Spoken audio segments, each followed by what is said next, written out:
Bonjour mes élèves, j'espère que vous allez bien. Restez tranquilles, révisez tranquillement. Donc ne paniquez pas, tout va se passer, Inch'Allah, très bien. Et révisez régulièrement vos leçons et bon retour, Inch'Allah. Donc, suite à notre leçon de mouvement plan, je vous ai donné déjà des exercices sur le mouvement plan, donc c'est le moment de corriger ces exercices. Donc, la série traite deux exercices. On va commencer par la première série, c'est le mouvement à plan, exo numéro 1.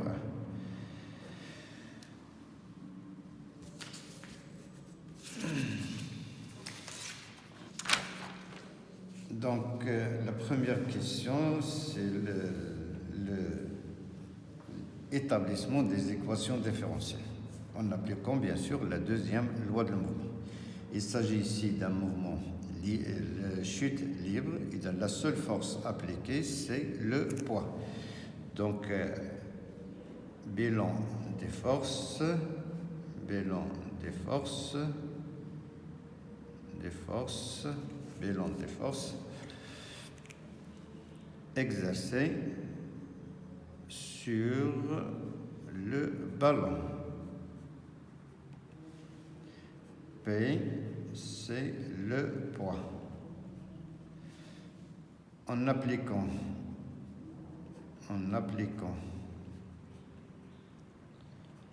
la deuxième loi de Newton, j'écris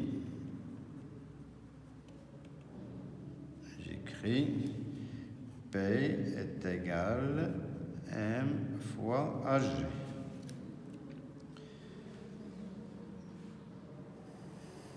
Cette relation est une relation vectorielle, donc ça va nous donner deux équations. Donc c'est V0, je projette, c'est le poids toujours vertical dirigé vers le bas. V0, c'est la vitesse initiale et ce n'est pas une force, c'est une vitesse initiale. La seule force appliquée, c'est le poids. Bon, on projette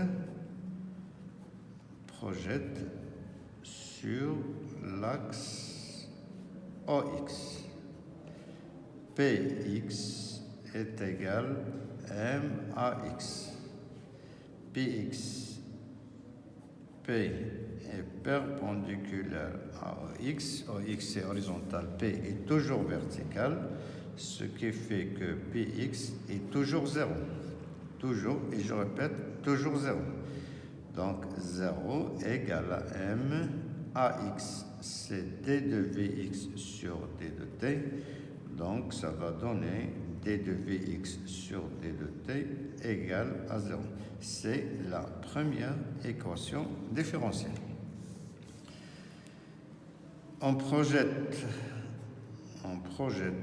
sur l'axe OY,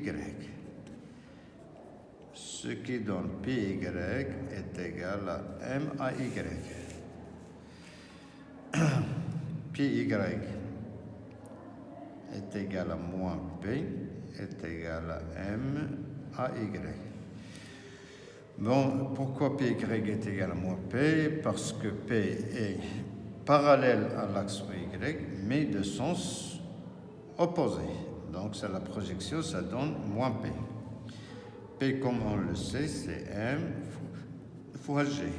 Et M ou AY, c'est D de VY sur D de T, ce qui donne D de VY sur D de T égale à moins G. Donc, c'est la deuxième équation différentielle vérifiée par Vx et virgule. Donc, on doit s'arrêter ici. Bon, comment résoudre ces équations? Donc, la résolution se commence par les équations, par les conditions initiales. condition initiale.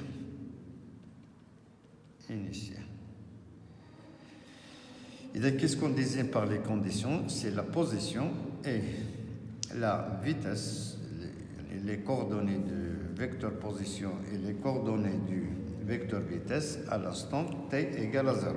Initialement, le ballon il est lancé à partir du point O. Le point O représente l'origine du repère, ça veut dire x0 égale à 0 et y0 égale à 0. Pour la vitesse, il est incliné d'un angle alpha, il fait un angle alpha avec OX. Je projette perpendiculairement sur l'axe de X, ça va donner V0X. Au V0X, c'est le côté adjacent, c'est V0 fois cos alpha. V0Y, c'est V0 sinus alpha. Donc, ça, c'est V0Y. C'est le côté opposé. Donc, on commence. D de Vx sur D de T égale à 0. La dérivée est nulle, ça veut dire que Vx est égal à une constante. Puisque cette constante est égale à sa valeur initiale, V0x, ce qui donne est égal à V0 cos alpha. D de Vx sur D de T, c'est D de x sur D de T, est égal à V0 cos alpha. Par primitive, ça va donner x est égal à V0 cos alpha t plus x0. x0 c'est 0, donc va donner V0 cos alpha fois t. C'est l'équation de horaire de x de t. Application numérique. Bon, vous commencez toujours par l'expression littérale, après l'application numérique. Donc, c'est 13. Et n'oubliez pas de régler votre calculatrice sur le mode degré. Donc, cette équation donne l'évolution de l'abscisse x en fonction du temps. D de Vy sur D de T est égal à moins G. Primitif. Vy moins Gt plus V0 sinus alpha.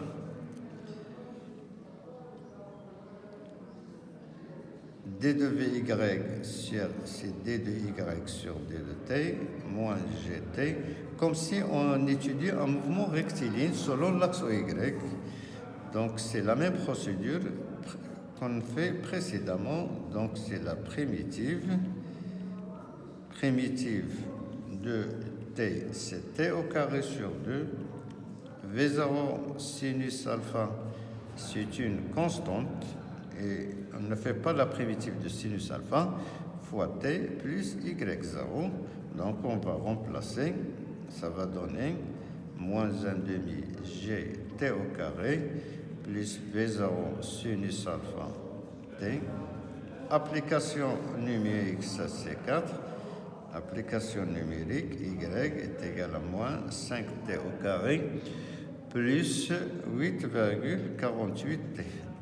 Bon, une fois on a fait ces deux équations, ça y est, toutes les questions d'après, c'est trop facile. Donc, il suffit de comprendre la question, l'équation de la trajectoire. L'équation trajectoire, c'est l'équation qui relie y et x. Donc, il faut éliminer le temps entre les deux équations. On élimine t entre x et y. De l'équation 3, x est égal à v0 cos alpha fois t. Donc ça va donner t est égal à x sur v0 cos alpha. Je remplace dans l'équation 4. Et dans y, ça va donner 1 demi g x sur v0 cos alpha au carré plus tangente alpha fois x. Donc, y, je me suis pressé, je recommence, moins 1 demi g x sur v0 cos alpha au carré plus v0 sinus alpha fois x sur v0 cos alpha. V0 se simplifie par V0 sinus alpha sur cos alpha, donc ça va donner moins G sur 2 V0 au carré cos carré alpha x au carré plus tangente alpha fois x. Donc tout calcul fait, on doit remplacer par, ça va donner moins 2,7 10 moins 2 fois x au carré plus 0,625. C'est l'expression, ça c'est l'expression littérale, ça c'est l'expression numérique. Expression littérale, expression numérique. Il faut faire attention à la question. Donc, 4. Vérifier que le ballon passe au-dessus. Bon, je m'explique. On a un obstacle. L'obstacle, c'est le mur fait par les joueurs. Donc, pour empêcher le ballon de les surpasser. La balle est lancée à partir pour que la balle passe au-dessus, donc on doit calculer y. X, c'est la distance d. Et lorsque la balle ou le ballon arrive au niveau du mur, x, son abscisse est égal à d, ou d d'après les données, c'est 9,2 mètres. Je calcule y, donc moins 2,10 moins 2 fois 9,12 au carré, plus 0,625 fois 9,2, tout calcul fait, ça donne 3,46. Je compare y avec h, m, qui est égal à 2,2 mètres. Donc, on déduit que la balle, ou bien le ballon, passe au-dessus du mur. Au-dessus du mur.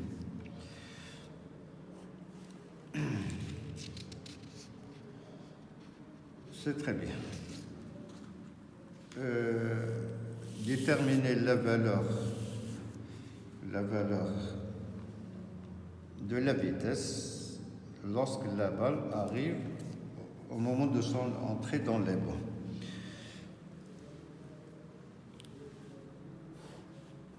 Je fais un petit schéma, ça c'est les bois. Le bois, ça veut dire le shibka. Donc,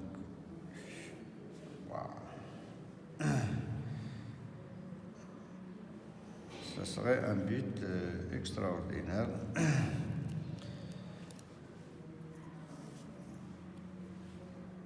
La vitesse. V, donc ça c'est un mouvement plan. Donc pour calculer la vitesse, il faut calculer ses coordonnées, Vy et Vx. Vx il est constant, donc c'est V0 cos alpha. Donc il a une valeur constante, c'est 13,57 mètres par seconde. Par contre, Vy, il dépend du temps. À chaque instant, il prend une valeur, V0 sinus alpha. Donc, quel temps va prendre? Ça, c'est les bons. Lorsque la balle arrive au bois, X du bois est égal à L, est égal à 20 mètres. X, on a déjà l'équation de X, c'est quoi? XB est égal à 13,57 TB. Je calcule TB, qui est égal à XB sur 13,57. Ça va donner une valeur proche de 1,400 secondes. Donc, Vy moins 10 fois TB plus V0 sinus alpha, c'est 8,48 fois 48. Donc, ça va donner une valeur proche de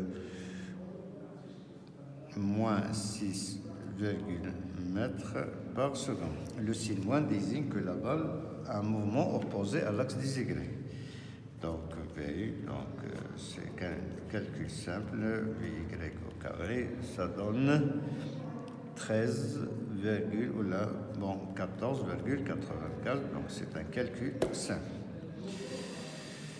Et c'est fini pour l'exercice 1. Si vous avez des questions, vous pouvez les poser sur le groupe de WhatsApp qu'on a déjà créé. Je suis à votre disposition à tout instant. Mon numéro, si vous voulez, si vous avez des questions, vous pouvez, mon numéro de téléphone est 06 61 06 85 97. Je suis à votre disposition à tout moment. Si vous avez des questions, des renseignements, bon, voilà, n'hésitez pas à m'envoyer des messages, soit écrits, soit vocaux, soit des images. Et c'est fini pour l'exercice 1.